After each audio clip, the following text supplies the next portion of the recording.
Whistlestop Summit is one of the most complicated courses in the game.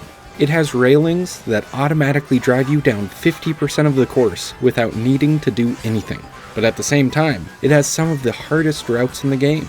With such a wide diversity of routes to take, it's no wonder this course is in the Mushroom Cup, which should feature the easiest tracks the game has to offer. But as we will soon see, this track is not easy. From the easiest pathways to the most difficult trick jump in the game, we will be looking at the full range of skill level as we explore the roads less traveled of Whistlestop Summit. We will get to the most difficult and most well-known trick jump of the entire game at the end of this video, but the best place to begin our adventure is the beginning of the course, of course. So let's start with the easiest section to explain how my process will go down.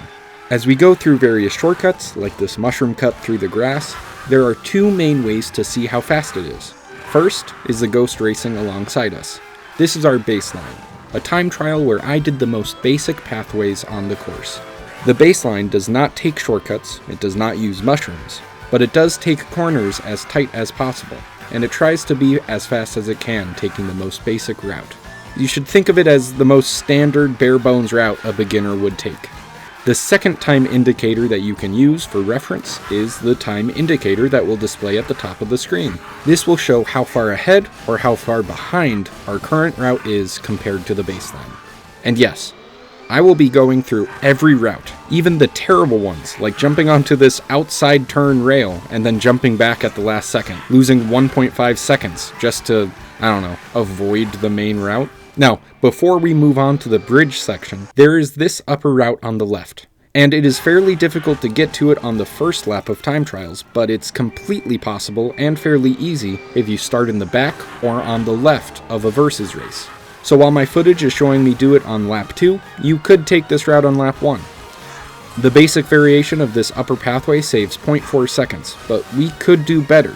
So let's skip to the bridge section as I explain how I'll use the railings on this rail-focused course. Rails are faster than driving straight, but what's the best way of taking the rails? Well, not jumping at all is a bit slower than spamming, as seen here, but the best way for railings is to jump precisely as your boost ends. With all this being said, in my alternate routes, I will not be jumping at every possible moment during my routes. I'll only be taking the easy ones that are guaranteed. For example, on this upper pathway from before, I will be jumping slightly more frequently to showcase that my time goes from 0.4 seconds saved to 0.8 seconds saved. I didn't even do this route perfectly either, you could save even more time. But there is one more way to take this route. As we ride up the route, we can jump over onto the yellow railing, and as we come to the end of the turn, forward trick off the rail, land on the railroad angled away from the tracks so we don't start another rail grind, then trick towards the Mesa wall, angled in towards it so that we gain as much height as possible. Wall ride, and jump off the wall, and you can land on top of the upper pathway again, where you turn in and start your rail grind here. It saves even more time than before. Now, if you attempt this and you don't nail it perfectly, don't worry. As a failsafe, you can easily jump back onto the regular route if you don't gain enough height, and this is still faster than taking the bottom pathway.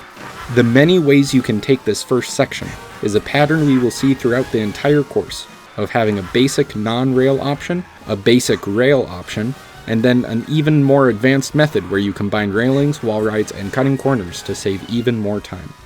So now, let's drive to the next section to find our next shortcut. As you approach this grass cut, you can perform a left charge jump onto this wall, quickly right trick over to the pillar, and then wall trick again and barely make it out of the grass patch, saving a little bit of time. Now warning, this is fairly difficult. Messing up can be very frequent, so having a mushroom as a failsafe as you learn would be best. Speaking of which, using a mushroom through this saves an entire second of time because there is no airtime slowing you down. A lot of players may be taking this route, and if you are afraid of enemy racers hitting you or bumping you, don't fear. You can take this guardrail around these next 3 turns to stay perfectly safe. It will only cost you 3.5 seconds, which is a terribly large amount of time to lose, but you do get a handful of coins to help your detriment. Speaking of detriment, there is one last route to take during this tunnel section, and it's a very precise gap jump. I managed to get it a few times, but because I wasn't angled correctly and didn't use a mushroom, I didn't attach to the rail to redirect my momentum. I tried many times, even looking up a tutorial and switching to a better handling combo, but I never got it quite right. So here is the world record showing how it's done. And it's pretty hard to do, trust me. As we leave the cave section, this is where the track versatility really starts to shine. There are so many options to take. I will be showcasing every obvious section, along with many variations where you can alternate from one pathway to another.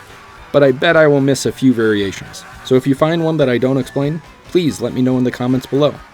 Let's start with all of the upper sections. First, if the train isn't on the upper railways, you can just follow them all the way until the finish line.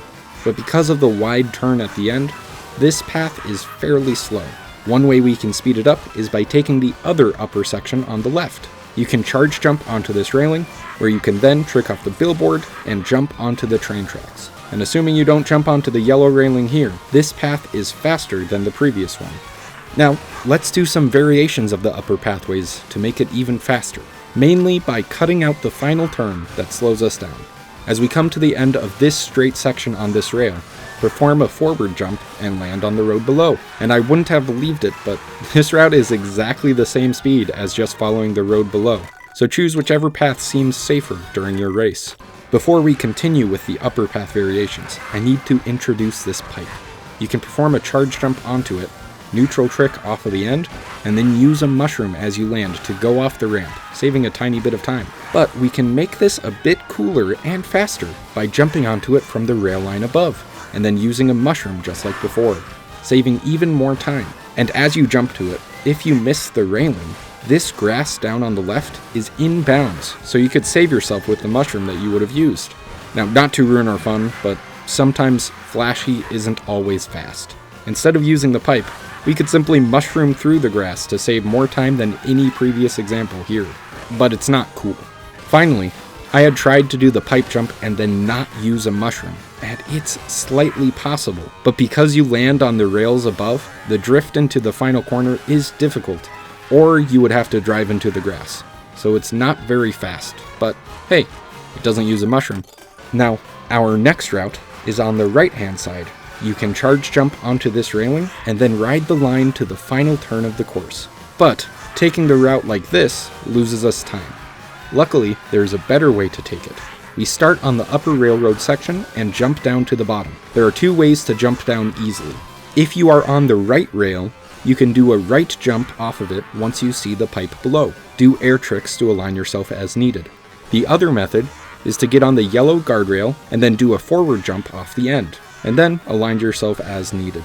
The yellow pipe is a bit more reliable, but it's ever so slightly slower. Anyway, if you jump from the upper section, it saves you a bit of time. You can even jump off of this billboard and or jump back onto the railway, but it might be best just to jump down below, or you might get stuck like this example and have a poor turn once you finally get down. Now there is one more trick to do on this path, but I'm gonna save that till later as it's a doozy. For now, make sure to subscribe and let's check the various mushroom shortcuts through off-road sections below. And we will take these from the slowest to the fastest. I bet none of you have taken this route. You can carefully navigate through the gravel area around the outskirts of the railing, using 2 mushrooms to save nearly 0.2 seconds. It's definitely worth 2 mushrooms to save barely any time on a risky pathway. The next pathway is more straightforward. Mushroom through this lower section of the gravel, saving 0.4 seconds. Saving nearly 0.5 seconds is basically the same exact thing, except it's through the grass just 1 turn earlier. Next up, we can mushroom through this underpass and trick off this gravel pile to save 0.68 seconds. So close to the nice number. The final mushroom cut, which saves the most time, is the last turn of the track. This is by far the best place to use your mushrooms on this course, if we ignore the big shortcut coming up next. This cut is a bit tight though. It's very easy to bump into the wall or take the turn too wide. Luckily, if you do either of these, we still save a ton of time because the turn is so large. Now, we are finally here, the super shortcut. And instead of just explaining how to do this, I want to spend a bit more time to explain the journey I took learning this cut. So, this is a very cool shortcut, and what we are trying to do is jump off this rail onto the wall of the rail tracks on the left. Then jump up to the sign in such a way where we skid off the edge before the wall ride fully takes place. This will let us keep our rightwards momentum, and we will land onto the blue wall's edge, which is actually a railing. Then we right trick off of that railing onto the wall, and then jump off the wall to land on a railing up above, where we take this final turn of the course as tightly as the tracks allow. Now, this is very difficult. I spent around 30 minutes practicing this one trick alone, and I didn't spend a minute to redo the entire lap every time. No, I used the rewind feature, which is actually very good for practicing difficult tricks. I did attempt after attempt after attempt, and eventually, I looked up another guide to try to figure it out. After watching the guide, I kept at it, and at 9 minutes 40 seconds, I finally got this.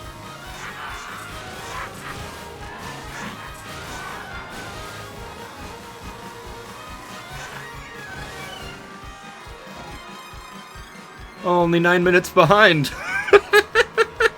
But getting it once out of 70 attempts isn't what I'd call consistent. So, let's go over exactly how you should take this route, and best tips I have to try to do it well. You make your way onto this railing, and see these yellow notches? Once you are on or slightly past the third yellow notch, jump to the left, and then immediately do a left air trick so that you get to the wall slightly higher.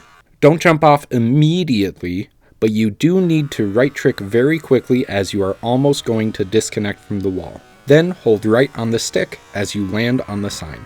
Don't do anything except hold right and accelerate. Let the sign do the work as you will hopefully land on the upper railings of the wall.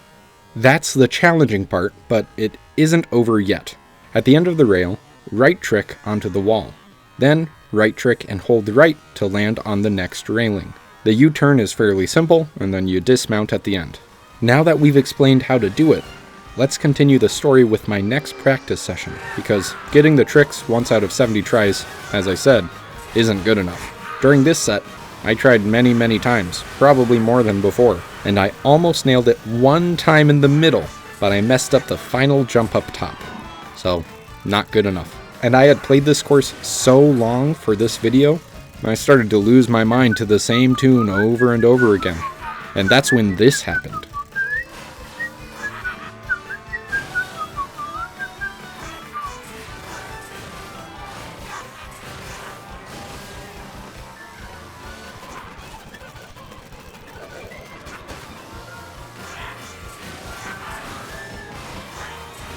I did it 2 times in a row!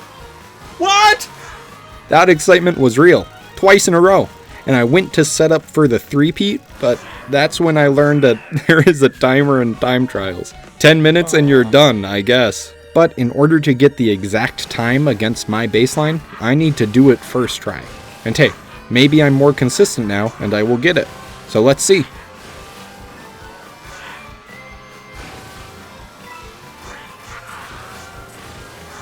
Well, I didn't quite get it yet, but I continued driving, and here's why this route is so cool.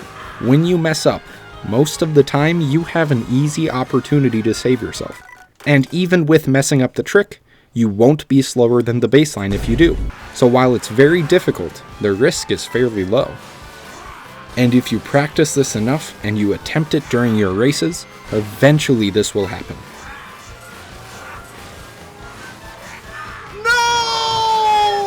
Oh, oops, wrong clip. Well, I guess this is a good example. I was able to use a mushroom to go through the grass cut, saving a big chunk of time anyway. If you practice this during your races, blah blah blah blah blah, then eventually, this will happen.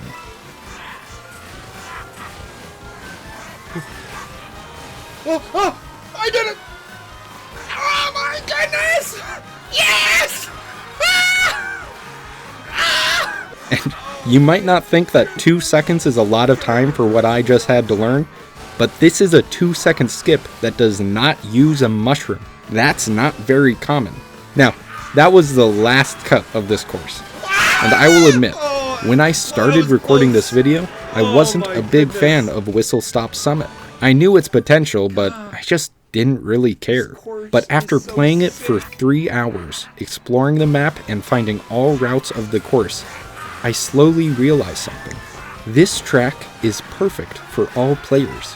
At first, the course seems fairly straightforward. It's just the gimmick map that uses rails everywhere, right? All it's doing is showing off the new game mechanic. But there's so much more to it than that. Brand new players who don't know how to rail grind can easily take the lower routes to stick to what they're comfortable with. But the bridge section in the middle kind of forces players to try them out where they can learn how to rail grind in a semi-safe environment. Intermediate players can take fun new routes that use the rails, riding above other racers to avoid items, and they could even learn how to trick from rail to wall and combine the rails with off-road shortcuts. But give this map to the advanced Mario Kart community, and they have found so many sick cuts using sections nobody thought would be useful. I mean, I wouldn't have thought that jumping off this little structure for the rails above would have been this useful. And they found railings in spots that most players wouldn't even comprehend getting to. And as I slowly learned the more advanced sections, trying over and over again, once I got it, something in my brain just clicked. And now, this might be my favorite course. It just flows so nicely and it's jam-packed with fun routes to explore. So, Whistlestop Summit, you have been a beast to complete, but I have a new appreciation for you. And you may very well be the most well-designed course in all of Mario Kart. And just remember, you're in the Mushroom Cup. What? Well, thank you very much for watching. Whistlestop Summit has been a blast, and I can't wait to do my next course, whatever it may be. If you're a fan of this series, please comment what course you would like to see next. And if you're one of my patrons, thank you very much. I mean, your support has continued to be so patronizing. It's so awesome. Anyway, have a nice day.